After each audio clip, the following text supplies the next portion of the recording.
আসলে এখন সবাই বলাবলি করছে নির্বাচনটা সময় মতোই হওয়া দরকার। কারণ এর মধ্যে যারা এখন সরকারে আছে তাদের বিরুদ্ধে নানান দুর্নীতির অভিযোগ আসছে। স্বয়ং এনসিপির নেতারাই বলতেছে, মানে এখন এই যে হুমায়ুন ফরিদির একটা সিনেমা দেখেছিলাম, পালাবি কোথায়, যেই লঙ্কা যায় সেই যদি রাবণ হয়ে যায়। মানে এই দেশটা তো একটা লোভনীয় জায়গা রে ভাই, যারা পাওয়ারে আসে তারা নানানভাবে এর চাকরি দেয়, ওরা এই করে, দুর্নীতি করে। কিন্তু আমরা চাই যে নির্বাচনটা যদি যথাসময় হয়। এবং তাহলে দেখা গেছে হয়তো নির্বাচিত সরকার সুন্দর করে একটা সংগঠন করবে, দেখা যাচ্ছে আইন শৃঙ্খলা বাহিনীদেরকে আর একটু শক্তিশালী করবে, যাতে দুর্নীতি না থাকে, দুর্নীতির বিরুদ্ধে কাজ করতে হবে, অ্যাকশন নেবে এবং তারা শৃঙ্খলা ফিরিয়ে দেবে। আমার মনে হয় মানে দেশটাকে একটা দুর্নীতিমুক্ত করা দরকার। আমরা আমাদের খাটাখাটনি করেই খাবো, বাট আমাদের দেশের সম্পদ যেন কতিপয় ব্যক্তি লুট করে নিতে না পারে।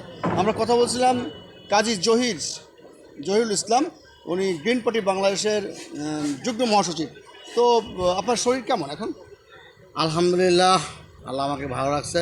জি সবার জন্য দোয়া করি, জি। আল্লাহ যেন সবাইকে সুস্থ রাখে। একটা দুর্নীতিমুক্ত বাংলাদেশ গড়ার প্রত্যয়ে আমরা যারা কথা বলি, মানে এটা এরকম হচ্ছে যে অনেকেই মনে করে যে যে যখন সুযোগ পায় সেই তখন দুর্নীতি করে।